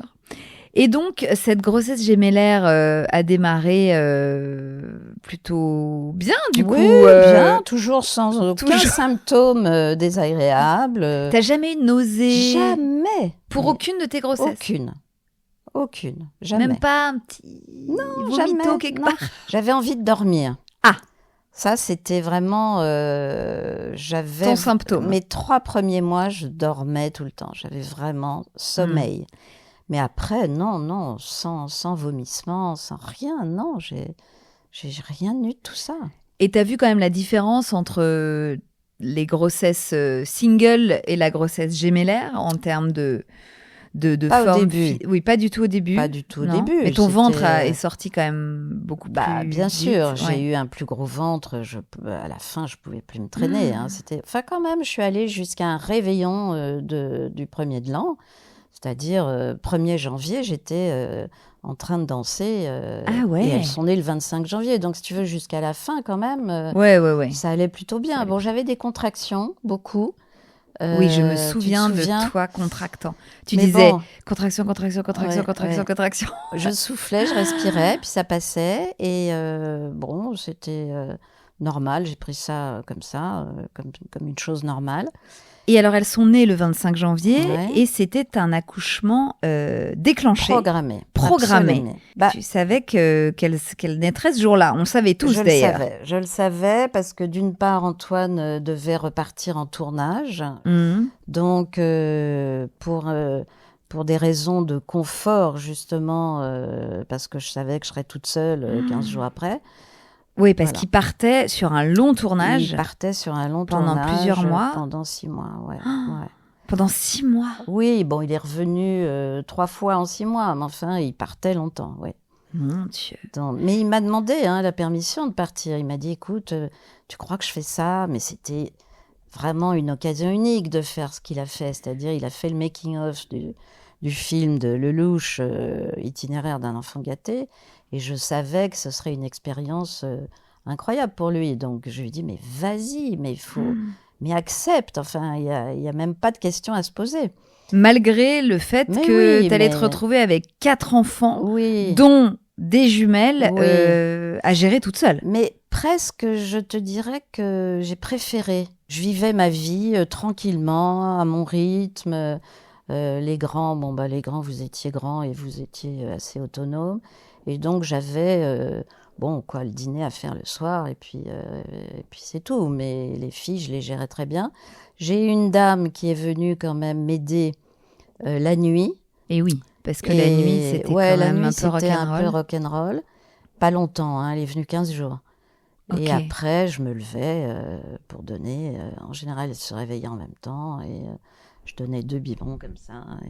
Et voilà. Et donc, elles sont nées le 25 janvier 88, toujours à la Pitié, toujours avec Darbois. Comment s'est passé l'accouchement ? Pareil, sauf que 10 minutes après, il y en avait un autre. Mais le même scénario. C'est-à-dire péridurale, pas mal.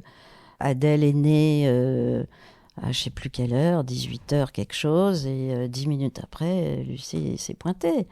Pareil, je te dis, sauf que voilà. Oui, sauf qu'il y en a eu 2 à sortir. Mais enfin, pas plus de mal pour l'une que pour l'autre, quoi. Ouais. Même pas mal. Non, même pas mal.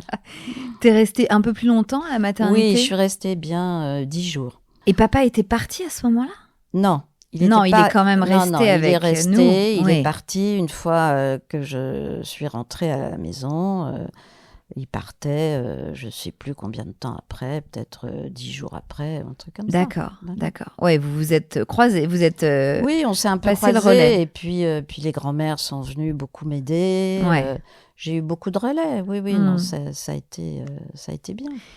Donc finalement, ce postpartum de jumelles toute seule, enfin en tout cas sans ton mari, c'est passé. Je pense qu'il y avait des jours un peu down, où j'étais quand même sous l'eau, mais. T'as pas de souvenir de moments de découragement ou de larmes? J'ai peut-être oublié. Si, j'ai dû avoir des moments un peu difficiles où le soir j'étais tellement épuisée. Si, j'ai probablement eu ça, mais je ne m'en souviens pas. Je n'ai pas eu un postpartum très difficile, non, pas du tout. Et alors, c'était comment, là, de passer de 2 à 4, de devenir tout d'un coup là, une maman de famille nombreuse, quoi? Parce que... c'était non-stop. J'avais un peu le regret de ne pas pouvoir profiter d'un bébé tout seul, tu vois. Oui. Donc, c'était toujours les 2 ensemble. Donc, je ne pouvais pas en prendre une en porte-bébé. J'avais loué un grand landau, je me souviens, où je les mettais tête bêche. Ah oui, je me souviens. Et je me promenais au jardin des plantes avec ça. J'étais fière comme tout. C'est là que les filles, donc, ont fait quand même la une du Parisien à la naissance, avec une magnifique photo. Où tu as été prise en photo quand même à la maternité. Avec les 2 crevettes, là. Oui. C'était la classe, quand même. Ouais, c'était la classe. Ah ouais. Et là, en termes de layettes, je me souviens quand même qu'on a reçu des caisses et des caisses de petits chaussons, parce qu'au fur et à mesure... pour les 4 naissances, j'ai eu des caisses de layettes. Oui, mais pour les filles, c'était particulier. On était envahis. Oui, ça a beaucoup attendri les gens, beaucoup. Je me souviens moi, je me souviens trier ça avec toi, ouvrir les enveloppes, les paquets, et découvrir ce qu'avaient tricoté tes fans.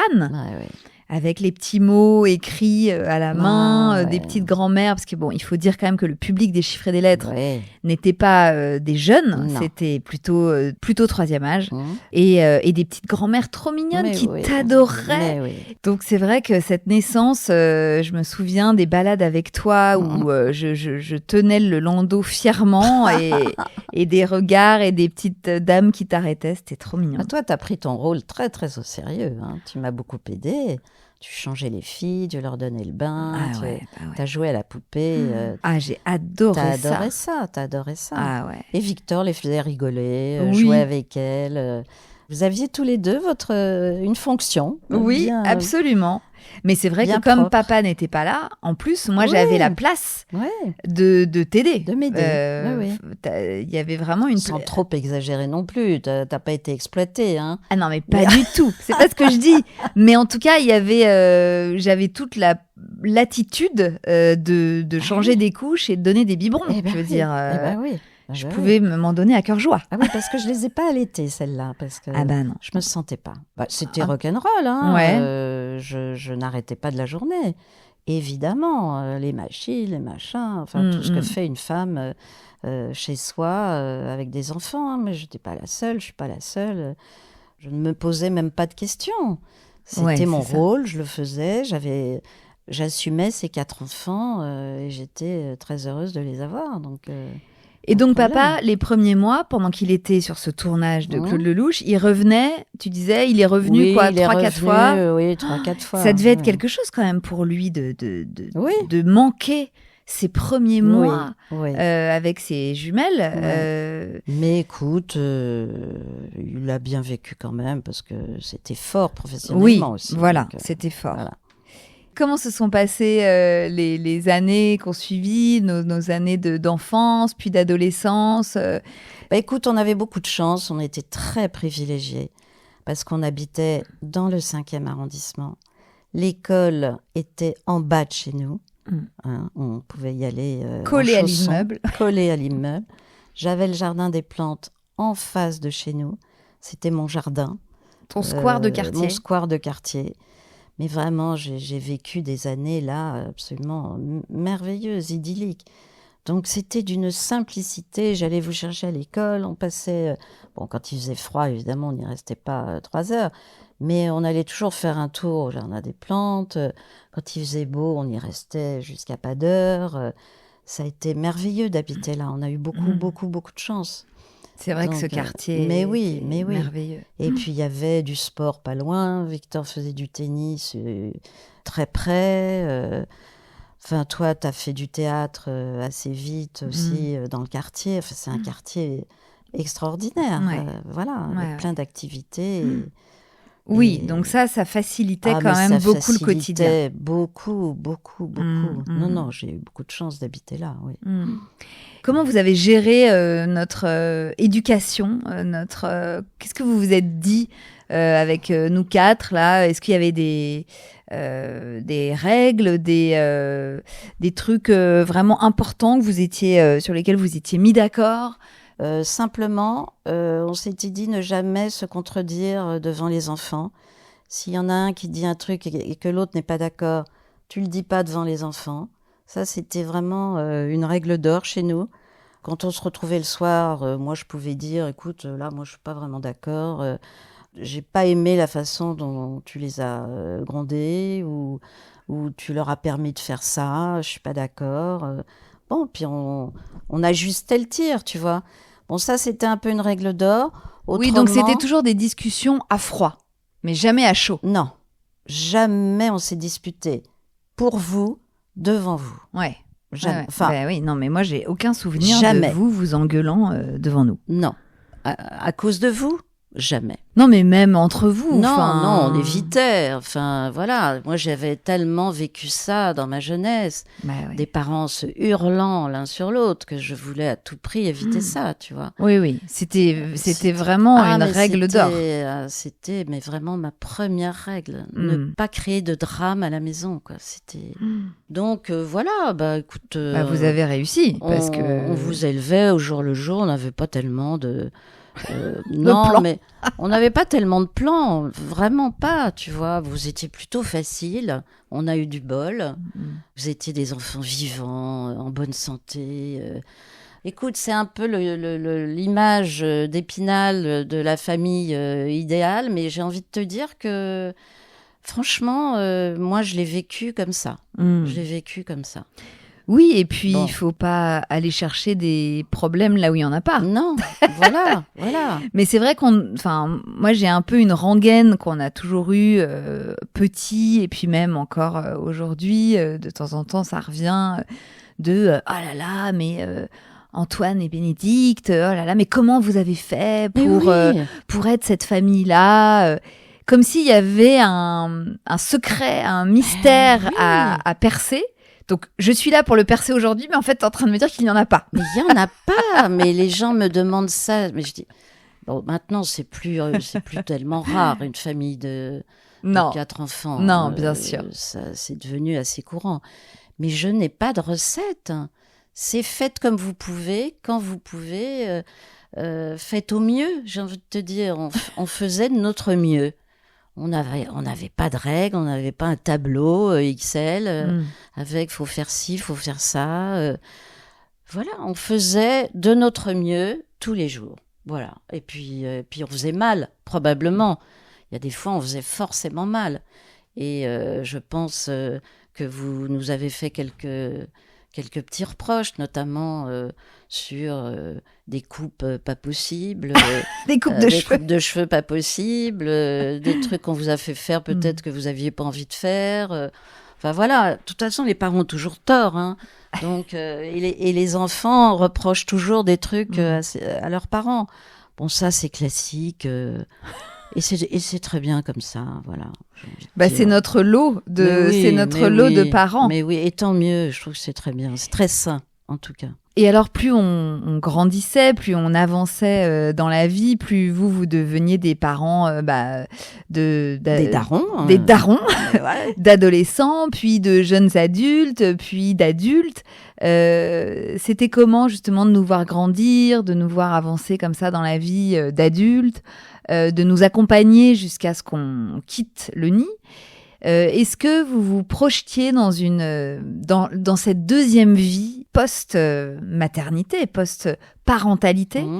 C'est quelque chose de laisser sa vie de parent derrière soi et de se projeter ensuite dans une vie du nid vide. Oui, dans une vie de grands-parents. C'était comment ça pour Alors, vous? écoute, moi je me suis jamais projetée. J'ai accueilli ça comme un truc normal, comme vraiment un chemin normal. Les enfants quittent les parents, je trouve ça normal. Ils vivent leur vie. J'ai jamais eu ça, moi, cette frayeur de vous voir partir. Je trouvais ça merveilleux, au contraire, de vous voir partir, faire votre propre vie. Et c'était intéressant et j'étais curieuse de ça, au contraire. Donc, ça m'a pas posé de problème. J'ai pas fait de dépression après votre départ, du tout. Surtout que, comme on a 10 ans d'écart avec mes sœurs, oui. Il y avait aussi... oui. Moi, je suis partie plus tard. Je suis partie à 23, 24 ans. Les filles avaient 14 ans. Donc, tu avais encore de la marche. J'avais encore du chemin à faire avec elles, bien sûr. Bien sûr. Ça, c'est l'avantage de faire des enfants à 10 ans d'écart. Oui, c'est vrai, c'est vrai. Mais tu n'étais pas impatiente, justement, de faire des trucs pour toi, sans enfant? J'en faisais. Hein. T'en faisais? Je me trouvais du temps. Oui. Mais oui, je me trouvais du temps. T'as jamais été frustrée de ça? Parce que finalement, t'as été beaucoup mère au foyer quand même. Parce que le boulot au chiffre et les lettres te prenait très peu de temps. Tu étais quand même ce qu'on appelle une mère au foyer. Complètement. Et fière de l'être. Et justement, ça t'a jamais manqué, ça? Alors, quand j'ai arrêté les chiffres et les lettres, j'ai arrêté pendant 10 ans. Ouais. Voilà, j'ai voulu m'occuper de vous quatre, justement, bien, et être là tous les jours. Oui, donc c'était un choix, vraiment. C'était vraiment un choix. Je suis pas partie parce qu'on m'a virée, j'ai choisi de partir. Voilà, j'avais envie de profiter de vous, d'être là tous les jours à la sortie de l'école. Voilà, bon, ça m'a pesé, hein, des fois, je dis pas le contraire, hein. Il y a des jours où j'aurais aimé faire d'autres choses, mais bon, la plupart du temps, ça me convenait parfaitement. Et puis, j'avais un mari très aidant aussi. Hein. Oui. C'était pas le dernier à m'aider. Hein. Vraiment, il était très présent. Et puis, au bout de 10 ans, ça a commencé à me peser. Donc là, j'ai commencé à me dire, oh là, j'étais pas bien là. J'ai eu envie de reprendre une activité, revoir des gens. Bah oui. Voilà, parler à d'autres gens. Parler à d'autres gens qu'à des enfants. Ouais. De trouver ma propre voie. Voilà. J'ai commencé à envoyer des petits signaux et mon grand ami Patrice Lafont m'a fait signe, m'a dit, écoute, moi je te veux dans mon équipe de production. Et oui, et t'as là, réintégré. Tu seras derrière la caméra, ouais. Tu intègres le bureau de production des chiffres et des lettres. Donc là, j'ai sauté dessus, j'étais folle de joie de retrouver mes copains tous les jours. Ça a été un bonheur incroyable de retravailler avec Patrice, que j'ai aimé tendrement pendant 47 ans. Mon Dieu. Puisque je l'ai connu, j'étais enceinte de toi. Donc, je l'ai connu pendant 47 ans. Donc, voilà, j'ai retrouvé une activité professionnelle. Mais oui, à quel âge du coup 40 en 2003. 2003, donc tu avais 50 ans? J'avais 50 ans, voilà. C'est ça. Et comment t'as accueilli, alors justement, après, on fait un petit saut dans le temps. 2011, je t'annonce que je vais avoir un bébé. Comment tu t'es vue, imaginer grand-mère ça t'a fait quoi de voir ton enfant devenir parent? Mais j'attendais que ça. J'étais bouleversée à l'idée que tu deviennes mère. Bouleversée, c'était... Oh là là, j'avais tellement hâte. Non. Puis alors, faut dire que celui-là, il n'était pas raté. Il n'est pas raté, comme les 7 autres. Comme les 7 autres. Mais c'est vrai que le premier petit enfant, c'est toujours quelque chose de spécial. Ah, tout à fait. Tout à fait. J'ai pris ce rôle de grand-mère avec sérieux et bonheur. Oui, j'étais tellement contente, bien sûr. Et alors justement, maintenant que, on a tous des enfants, tu es grand-mère x8, quel regard tu portes sur les mères que nous sommes aujourd'hui, enfin les mères et le père que tes enfants sont aujourd'hui? Je vous admire. Non, mais je ne te dis pas ça pour ça. Pour que tu nous admires. Je vous admire parce que vous avez des carrières très prenantes, tous avec des grosses responsabilités. Et moi, je vous admire. Je ne sais pas si j'aurais pu faire ça, tu vois. Je ne suis pas sûre. Non, je ne sais pas. Mais non, je vous admire. J'apprends plein de choses de vous. Je suis curieuse de savoir ce que vont devenir tous ces petits-enfants. J'aimerais les emmener le plus loin possible, voir ce qu'ils deviennent. Ça m'intéresse beaucoup. Puis je trouve que vous les élevez plutôt bien. Enfin, en tout cas, comme moi, j'aurais pu vous élever, comme je vous ai élevé. À part quelques fois des petites divergences où je me dis, oh non, là, exagère. Elle pourrait faire autrement quand même. Voilà, bien sûr. Hein, oui. Mais j'avoue que tu ne fais jamais d'ingérence. Non, j'essaie de pas trop. Ça, c'est vrai que c'est ta grande qualité, votre grande qualité avec papa. Quelquefois, je range mon frein. J'aimerais bien, mais je le fais pas. Mais non, j'ai pas envie de ça parce que vous faites aussi pour le mieux. Comme on peut. Comme vous pouvez. Donc, j'ai pas de jugement à apporter. Simplement, moi, de temps en temps, c'est pas comme ça que j'aurais fait. Mais voilà. Mais ça n'a pas de conséquences graves. Donc, ça va, c'est bon. Et ce qui est fou, c'est quand même que tu as réussi à tisser un lien très fort avec tous ces petits-enfants. Hein. Ouais. C'est vrai que, encore une fois, après avoir été mère au foyer très présente pour nous, tu es à nouveau très présente pour tes petits-enfants. Bah oui. Et parce que ça me passionne. Bah oui. Si tu veux, l'enfant me passionne. Je trouve ça incroyable d'être face à un enfant qui t'apprend des trucs... de toi-même, même, parce que j'aurais jamais imaginé être aussi grand-mère présente, tu vois. Je me découvre aussi en tant que grand-mère. Et c'est curieux de se retrouver grand-mère comme ça, sachant pas du tout ce qui t'attend, en fait, hein, parce que tu peux être... saoulée très vite, tu peux être... T'aurais pu être désintéressée que vos enfants me plaisent pas et qu'ils me saoulent. Non, voilà, je suis intéressée par chacun. Ils sont tous très différents et ça me passionne. Qu'est-ce que je sais pas quoi te dire. J'apprends d'eux, j'apprends de vous. Je suis passionnée par cette nouvelle génération. Et justement, de voir certains choix, je pense notamment au choix de ma sœur Adèle, d'accouchement physio, d'accouchement à la maison, dans sa petite piscine, là.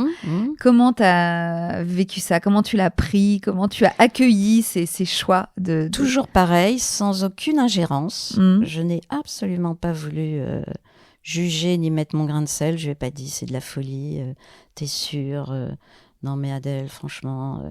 Non, je trouvais qu'ils étaient extrêmement bien préparés, que c'était vraiment ce dont ils avaient rêvé. Donc, je leur faisais confiance. Voilà, moi, j'ai ça, c'est que je vous fais confiance. Et donc, Adèle, je lui faisais confiance. Elle était extrêmement bien préparée, son corps était extrêmement bien préparé. Son compagnon... m'en parle pas, il était 10 fois plus préparé qu'elle encore. Et la confiance, alors que moi j'ai des belles sœurs qui m'ont dit c'est de la folie, mais dis-leur que c'est de la folie, je t'en supplie. Oui, ça aurait pu mal se passer. Oui, bien sûr. Elle était à une demi-heure d'un hôpital. Oui, ça aurait pu mal se passer. Ça s'est bien passé. Génial, quoi. Voilà. Ouais. Bon, mais t'as jamais essayé de l'en dissuader, ça c'est sûr. Non, jamais. Non. Alors que oui, d'autres... Ou d'autres se sont pas privés. Cette confiance que tu as eue, que tu as en nous depuis toujours. Moi, je dis souvent que quand on me demande, je sais pas comment, pourquoi, comment j'ai été élevée, ou je sais pas, ou d'où je puise peut-être cette confiance que j'ai aujourd'hui. Je dis souvent que mes parents ont rempli mon réservoir de confiance et d'amour à ras-bord, quoi, toute ma vie. Bah, tant mieux. Et c'est vrai que je trouve que c'est une force dans la vie qui est irremplaçable, en fait. Rien ne remplace ce réservoir de confiance et d'amour que tu réapprovisionnes, en fait, à chaque fois, et qui te crée un socle d'une solidité folle pour avancer. Je trouve. Et alors, après les filles, donc vous aviez 4 enfants. Toi, t'avais toujours l'envie potentiellement d'en avoir 6 ? Non. Ou après les jumelles, c'était vraiment... Non. C'était, ça signait la fin oui. de votre bien sûr, parental, enfin du nombre d'enfants. Oui, bien sûr. Vous vous sentiez au complet ? Tu te complètement. sentais comblé ? Oui, bien sûr, comblé. Mais bon, pour le coup, ça ne m'a pas empêché de retomber enceinte. Mais oui. 3 mois après. 3 mois après ? 4 mois, retour de couche, quoi. Enfin, voilà. Mon Dieu. Oui. Lors d'un retour de papa de tournage ? Probablement. Voilà. Vous étiez très content de vous retrouver ? Très contente de se retrouver. Parce que tu n'avais pas encore repris la pilule ? Non. Aïe. Non, j'ai pas repris la pilule à ce moment-là. Et donc, voilà, écoute... Donc, t'es retombée enceinte, tu t'en es rendu compte 1 mois après, très vite ? Je m'en suis rendu compte assez vite, oui. Oui, bien sûr. Et alors ? Là, malheureusement, je me suis fait avorter. C'était pas possible. Ouais. Hein, donc, les filles avaient 3 mois. Je suis retournée voir Darbois. Je lui ai dit, écoutez, docteur, ça y est, je recommence. Il m'a dit, mais c'est pas possible. Est-ce que cette femme est fertile ? Je dis, bah oui, écoutez, voilà. Donc il m'a gentiment avorté. Ouais. Voilà. T'as fait comment ? C'était des médicaments ou aspiration. Ah oui, aspiration. Oui, aspiration. Quand même, donc avec anesthésie générale. Oui, tout à fait. Ouais. Très, très médicalisé, très bien encadré, très bien. Et ça t'a pas... Oh non, mais là, c'était une question de survie. Je ne pouvais pas entamer une grossesse 4 mois après la naissance des filles. C'était pas vivable. Hein. Enfin, peut-être des gens auraient accueilli ça avec bonheur, mais non. Ouais, moi, enfin, pas, avec des jumelles de 3 mois non, je me sentais et pas 4 enfants en tout. Non, je me sentais pas. Bon, mais ça ne t'a pas non, traumatisé? Non, pas du tout. Non. Pas du tout. Non, j'ai une copine qui est venue vous garder. J'ai fait ça dans la journée. Et hop, voilà. Salut. Je reviens et tout reprend son cours. Et voilà. C'était pas traumatisant du tout. Ok. Voilà. Et alors, quel regard tu portes sur toute cette nouvelle génération là de femmes, de mères qui sont dans le sillage de Bliss là, qui sont toutes ces femmes qui se sentaient mal informées, qui disent un peu comme moi j'ai dit, la génération de nos mères ne nous a pas transmis les bases, elles ont oublié de nous donner les détails. Tu vois, ça c'est un truc, je m'en veux de ne pas vous avoir informé. Ah oui. Ça c'est une grosse erreur que j'ai faite. Parce que moi je ne l'ai pas été et j'en ai souffert. Et j'aurais dû vous donner plus d'infos. Mais je n'ai pas cru bon de le faire parce que pour moi c'était tellement normal, sans... bien sûr, avec peut-être quelques tabous, je ne sais pas, je ne sais pas me l'expliquer. Mais c'est vrai que je ne vous ai pas assez informé sur ces choses-là. Donc, mais tant mieux, parce que d'un autre côté, ça t'a permis de creuser. Ah, le ça, sujet. c'est sûr. Oui. Mais oui. Oui, bien sûr. Et, j'aurais été hyper informée, j'aurais jamais fait Bliss. Peut-être, non mais peut-être. Donc, quelquefois, je me dis, bon, c'est un mal pour un bien, voilà. Écoute. C'est vrai. Et je m'en félicite. Mais non, mais justement, avec tes copines de l'époque ou tes belles-sœurs avec qui t'es très proche, justement, vous en parliez pas, ça, de vous dire, tiens, ma fille a ses règles, faut peut-être que je pense à l'emmener bientôt chez une gynéco, ou bien ma fille a un petit copain, qu'est-ce que t'en penses? Est-ce que tu crois que je devrais lui... Enfin, moi, je sais que c'est des choses dont je parle beaucoup avec mes copines, mais vous n'en parliez pas? Pas du tout. Chacun faisait ce qu'il voulait chez soi. Non. Il n'y avait pas du tout de communication. Pas du tout. Autour de l'éducation sexuelle ou de l'évolution de vos enfants, en fait. Pas du tout. De vos filles, notamment. Non, pas du tout. Malheureusement, parce que je pense que j'aurais eu des copines qui m'auraient dit écoute, emmène ta fille chez le gynéco, donne-lui la pilule. Ou tes sœurs auraient pu te dire ça aussi. Non, pas du tout. Non. C'était vraiment un sujet que vous n'abordiez pas. Jamais. Mais c'était pas... Toi, ça te manquait pas? T'y pensais même pas, en fait? C'était même pas un sujet, quoi. Non, c'était pas un sujet. Mais bêtement, parce que je te dis, je m'en veux maintenant de pas vous avoir plus informé, oui. Non, mais ça prouve bien que c'était vraiment c'était sociétal. Enfin, je veux dire, ça n'est pas propre à toi. Non, je pense. C'est que et toi et toutes les autres femmes de ton âge, toutes les mères qui t'entouraient, ne parlaient pas de ça à leurs filles. Et la transmission... En tout cas, je ne le savais pas si elles en parlaient. Tu vois, elles me le disaient pas. Elles me disaient pas, j'ai emmené ma fille chez le gynéco, ma fille a ses règles. Non, ma fille a couché avec un garçon. Non, ça, je me souviens pas du tout d'en avoir parlé avec mes copines. Hein, pas du tout. Non. Moi, c'est que mes amis qui m'ont mise au courant de trucs. Jamais ma mère, évidemment. Oui, toi, tu as appris. Moi, j'ai appris de mes copines. Oui.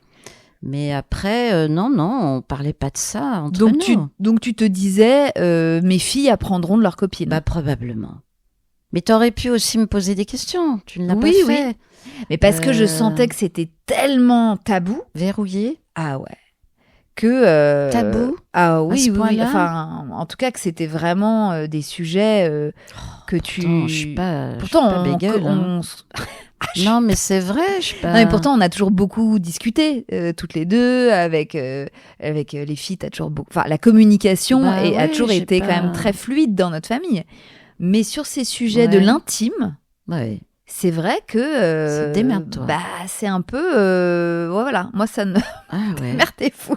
Oui, mais c'est pas normal. Je trouve que c'est le rôle d'une mère de donner un peu des schémas en tout cas des clés. Des clés, enfin voilà, des clés. Sans forcément être non plus dans l'extrême inverse bien sûr. d'être trop dans l'impudeur. Non, voilà. Mais oui, il y a un juste milieu, mais qui est hyper difficile à trouver, parce que tu vois, moi quand j'en parle aussi avec mes enfants qui sont maintenant ados, je sens presque même que eux ça les gêne, tu vois, d'avoir leur mère qui leur parle de ça. Donc il faut trouver le bon dosage pour transmettre l'info, mais pas trop s'immiscer dans leur intimité, et quand même s'assurer que les messages passent.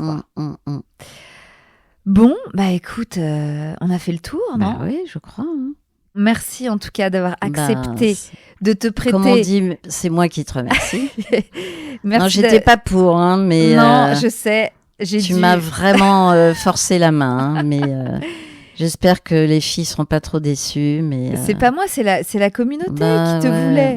Moi, j'exauce les souhaits de la commu, tu sais. Mais moi, je me suis dit, mais qui ça peut intéresser? Enfin, franchement, je vois pas. Je vois toujours pas, mais ça sera peut-être le titre de l'épisode. Qui ça peut intéresser? Qui ça peut intéresser?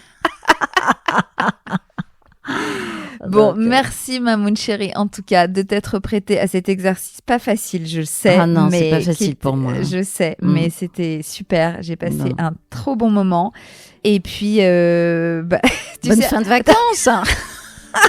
Et bien surtout, une très bonne fin de vacances. Très bonne fin de vacances.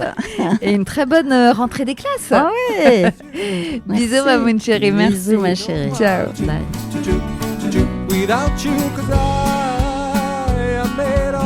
Voilà, c'est la fin de cet épisode qui, je l'espère, vous aura plu. Franchement, c'est loin d'être évident d'interviewer quelqu'un d'aussi proche, mais je suis très heureuse que cet épisode fasse à présent partie de notre belle collection.